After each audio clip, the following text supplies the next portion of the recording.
This power-packed mini course reveals more than just how to create this infinity loop in Adobe After Effects, but you will discover the 5 simple secrets to instantly make any animation feel expensive. Forget years of frustrating trial and error. I'm condensing my 5 plus years of experience into this focused training for you.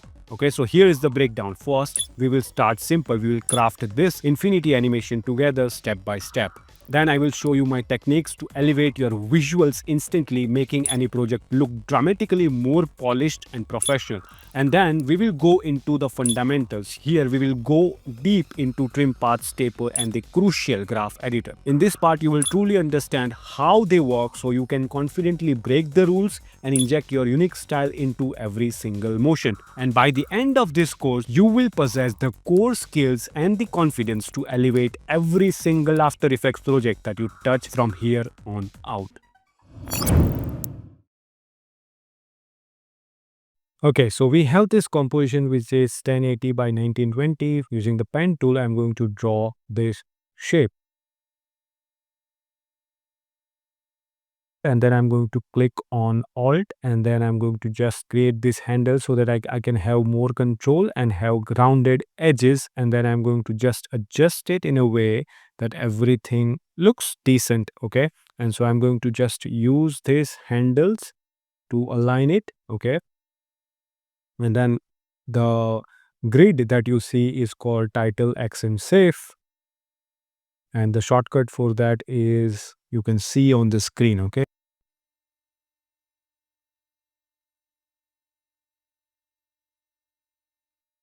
Okay. And then I'm going to rename this. I'm going to call this infinity for now. I'm going to add in trim paths. So first of all, I'm going to trim the end so I can see more clearly. Okay. And then I'm going to go into taper, and then I'm going to change the start length to 100. Okay. So we have something like this. Then I'm going to change the stroke width and stroke color just so that I can see more clearly, right? Then I'm going to change the cap to round cap. Now I'm going to just play around with this property, which is start. Okay, then this is like, so basically trim paths are what will drive the animation. Okay, and so I'm going to animate the offset here. So I basically trimmed the end, and then I'm going to bring the infinity to get this point, and then I'm going to animate from this. Okay, so this is going to be the starting point, then this is going to be the ending point. Then I'm going to press shift page down 2 times, and then I'm going to bring that here. Then I'm going to do the same thing again. So I'm going to have like 4 keyframes, and it basically ends where it starts. We have some animation like this. Nothing really much. It's really simple. Okay. Now I'm going to select this. Then I'm going to go to keyframe assistant and then easy ease. Okay. Then I'm going to go to graph editor. Okay. I'm going to double click on this and then hit OK. Okay. I'm going to double click on this and then hit continuous and then hit OK. Now I'm going to bring this up. Okay. Select this. And then I'm going to bring this up. Now, if you want to learn the fundamentals, you have to stay till the end because fundamentals are included at the back of this video or at the end of this video. Okay, now I'm going to play around with the graph. Okay, so graph is the most important part here, and I'm going to show you why it's crucial. Okay, then I'm going to just play around with the handles here. I'm going to go back. Okay, now I'm going to bring this down. Then I'm going to add an effect called 4-color gradient. Okay. Then I'm going to pick color from the screenshot that I had. Okay. Then I'm going to get rid of that. And then I'm going to add in an effect called deep glow. Okay. Then I'm going to add in the text, which is infinity. And I'm going to use the fonts called Humane Black for now. Okay. And then I'm going to scale it up. Then I'm going to align it to the center after aligning the anchor point to the center. Okay, it's out of habit, you don't have to do that. Then I'm going to like change the color a bit.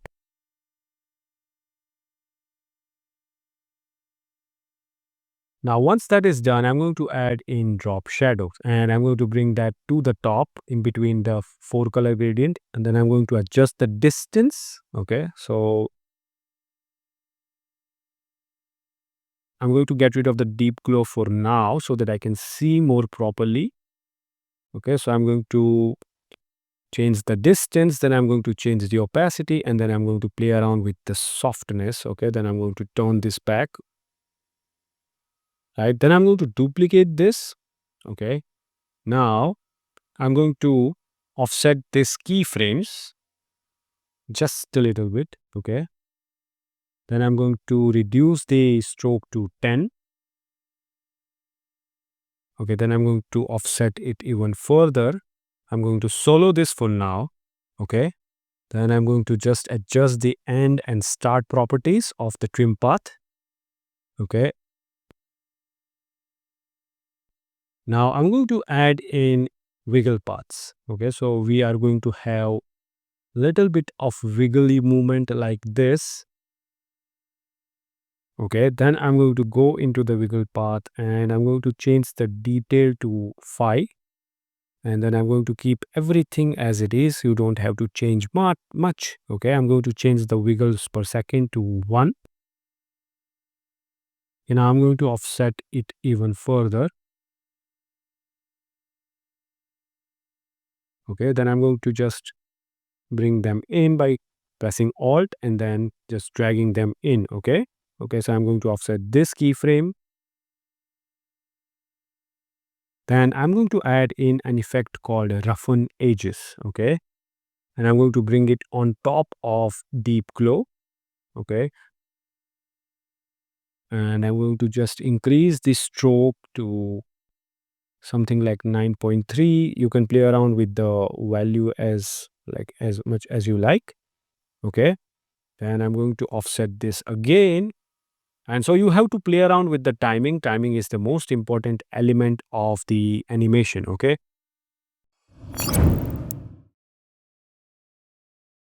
so here is the truth. Even a simple animation can look stunning if the design feels premium and expensive. So let's level up the visuals. So step 1 is we are going to change the font. So I'm going to pick a better font. Okay. And so if your font doesn't evoke anything, change it. Changing the fonts can instantly upgrade the feel from average to professional. Okay. And I'm going to change this to Monica. It's a free font, by the way. Links are in the description. Then we move on to step 2, which is to use blurs. Okay. Now I'm going to add depth using the blur effect. So I'm going to create a mask around this text. Okay. And then I'm going to feather it out. Okay. Now I'm going to create an adjustment layer, and then on that adjustment layer I'm going to apply an effect called fast box blur. If you want, you can also add in use camera lens blur here, but I'm going to use fast box blur because I want to keep things as fast as possible. Okay, camera lens blur has the ability to slow your system down. Okay, so if you are working on a slow system, fast box blur works kind of the similar way, not exactly the same, but it gives great result. Okay, now once that is done, you create a mask on adjustment layer. Okay, and then you invert the mask so that our attention goes to the center. Okay, then we press F and feather it.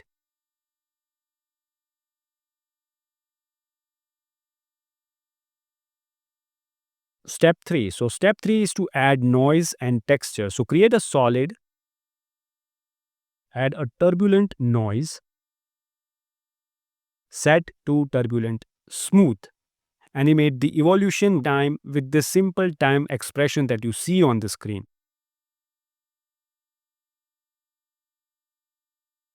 Then we add another effect called noise. The amount is going to, I'm going to keep it at 53. You can keep it to whatever you want. You can tweak it to your taste. Okay. Then I'm going to change the blending mode to overlay. Once that is done, we create a mask on this solid and then feather again. Okay.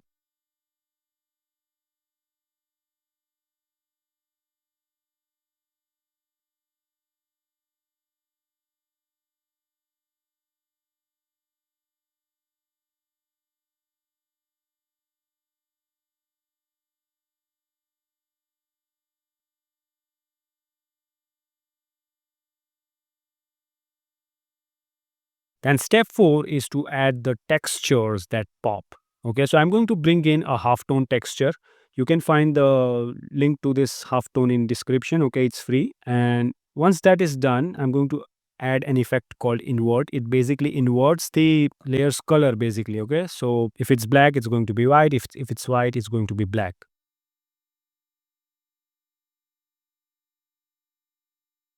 So I'm going to change the blending mode to soft light, and then I'm going to lower the opacity around 40%. Okay. So once that is done, we move on to step 5, which is to polish with glow. Okay. So what we do is we pre-compose everything.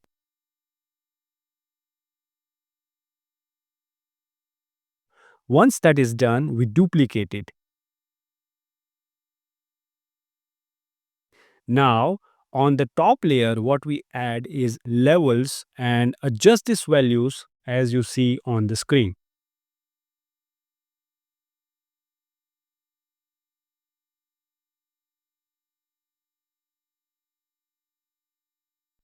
Okay, once that is done, we add curves. So we use curves to push contrast, right? And make sure that the graph of the curve look like this. Once that is done, we add in deep glow. Okay, and adjust accordingly, and then switch blending mode to add. And now you can also mask the edges and feather to center the glow.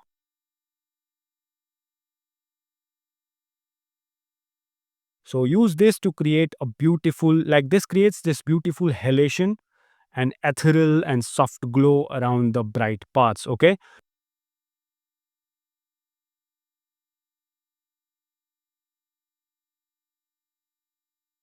So what we basically did is we basically made the bright parts more brighter using this effect, and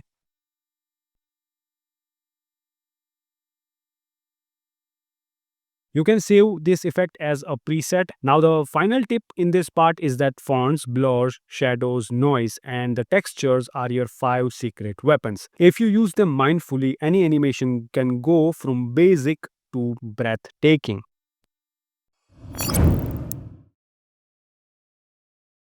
So, taper, trim paths, and the graph editor. So, these three tools are powerhouses in After Effects. Okay, understanding them unlocks so much creative potential. So, first we are going to understand taper. So, taper lets you control the thickness of a stroke along with its length. Think of it like a calligraphy pen or a brush. Okay, you can make the start thin, the middle thick, and the end thin again, or any combination that you want. So the key properties on the taper are start length and end length. They are in percentage. This basically determines how much of the stroke percentage wise is affected by the taper from the start or end. 100% means the taper effect stretches over the entire visible stroke segment. Then we have start width and end width. So the thickness of the stroke at its very start or end relative to the main stroke width. 0% is a sharp point, 100% is full thickness. Then we have start is and end is. So how smoothly the stroke transitions from its tapered width to the main stroke width. 0% is a linear change, 100% is very gradual change. What makes taper cool? So taper instantly adds style and organic feel to very simple lines, making them look drawn or stylized instead of uniform. Great for speed lines, flowing energy, custom lettering, and it can also help you with lots and lots of animation. Then we have trim paths. So trim paths lets you reveal or hide a path over time, animating the stroke as if it's being drawn on or erased. Think of it like a magical invisible pen drawing along your shape or an eraser wiping it away. So the key properties on trim paths are start, which controls where the visible part of the stroke begins along the path. So 0% is the original start. Then we have end, and all the properties are measured in percentage, by the way. The end controls where the visible part of the stroke ends along the path. 100% is the original end. The offset. So offset basically shifts the entire visible segment along the path without changing its length. This is perfect for making things move along the path, like your infinity loop. And so what makes trim paths really cool? So it's fundamental way to animate reveals, write on effects, dashes, then the most important part, which is the graph editor. So the graph editor is a visual representation of how a property's value or speed changes over time between the keyframes. So think of it like this: driving a car. Keyframes are point A and point B. The graph editor is how you drive between point A and point B. So to give you the basic ideas, there are two types of graphs. One of them is speed graph and the other one is value graph. Now speed graph helps you change the speed of the object on the property. Value graph helps you change the value of the property. Both graphs are equally cool and important. And what I've noticed is that most YouTube channels uses speed graph because, well, they need to get things done faster. But I suggest you use both of them. Now, of course, you won't be able to master them in a day. It will take time. Now, key things to remember when you use graph editor are this. First, an important skill to develop is predicting the motion by just looking at the graph and vice versa. Second, in value graph, steepness equals speed. Steeper the curve, faster the object. Number 3, in speed graph, higher equals speed. Higher the curve, faster the object. These keyframes are basically linear keyframes. Okay, when I select them and then I'm going to go into the graph editor. This is a graph editor, and if you want to be a motion designer and if you are someone who is watching a course on After Effects, you should be familiar with graph editor. Graph editor is the most important tool for motion designers. If you don't know this, no amount of training, no amount of tools, no amount of plugin will ever give you the results that you want. And if you know this tool, no plugin, no tutorial, where you won't need anything else if you know this. Okay, it's really handy. It's not that difficult as the internet makes it. It's really easy. Okay, I don't know why everyone is so afraid of graph. So these are all the keyframes, by the way. Okay, see, this is the keyframe.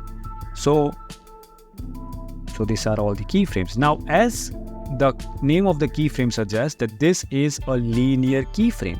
Nothing in real world moves in a linear way. Everything moves in waves, in arcs. Okay, and so I don't want that. I don't want it to be boring. See, it's boring. This animation is boring. Although it's linear, it's boring. We want it to be in arcs, in waves. Okay, we want it to have easing in and easing out, and that is what After Effects allows us. Okay, so I'm going to select them. I'm going to right click. I'm going to go to keyframe assistant, and then I'm going to hit easy ease. And now look at the graph. So this is basically what an easy eased keyframe looks like. And the shortcut for the graph editor is Shift F3. Okay, so the graph is empty right now because I haven't selected any property. Now to unlock the property, all you have to do is just press U, and U basically shows the keyframes applied on the property. Okay, so I'm going to click on this, and now we have this graph. So this is the graph of the offset that we set. First of all, let me duplicate this so that I can show you the example. So I'm going to duplicate this, press U, and then I'm going to just select this, and then I'm going to press or just go here, keyframe assistant and easy ease. Okay, and so just like that, the graph has been changed. So this is a reference, and this is our original animation. Okay, now I'm going to explain why we did what we did. Okay, so first of all, let's understand this one. So I'm going to hide this for now. Okay, so this is the baseline. Okay, so this goes from 0, increase in the value. Okay, we go from here to the speed goes to 566.13 pixels per second, and then it goes back to the 0. And so it's not moving, right? But I don't want that. I want this to have the continuous motion. Okay, so it basically goes up here and it doesn't rest. even for a microsecond. So what I'm going to do is I'm going to double click on this, and when you double click on this, okay, we have this dialog box opens up, which is called keyframe velocity. So this is basically the velocity of the keyframe, and as you can see here, it says 0 degrees per second. Okay, so when if this is not checked, you check. Okay, so first of all, let me show you what happens if it's not checked, right? So I'm going to double click, get rid of this, hit OK. Now see. Okay, so what's happening here? So it basically stops at 0, but it starts at this 145.50 per second pixels per second, right? And so we don't want that. And so if you don't click on the continuous, this is what could happen. Now I'm going to bring that here, right? Okay, it's at 0. Okay, as you can see, now I'm going to double click on this, and now I'm going to click on continuous, which basically locks the outgoing to incoming. So this is basically outgoing and this is incoming, right? And then I'm going to hit on OK. Now I'm going to bring this here. When you do this, there will be no stopping. It will have a continuous motion. Meanwhile, when I'm explaining, let me explain the reason behind this. Okay, so it might not look that great to you. So the reason why it really slows down here is because I wanted to show that this is a real like a slope. Okay, and it really slows down. It basically mimics the gravity. It is what I tried to do. Okay, I'm going to move this here. Then it goes here. Okay, and it really stops basically. Okay, so let's see the difference. Point about the graph editor is that the difference between both of them is really subtle, right? If you go frame by frame, you will understand. For example, pay attention to the white stroke here, okay? So the white stroke here goes really quick, and it goes really quick because that's what gravity does, okay? So you basically go from here to here really quick, but it will be harder to like to climb this part, right?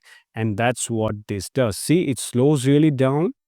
Okay, then it really slows down, and then it goes quick.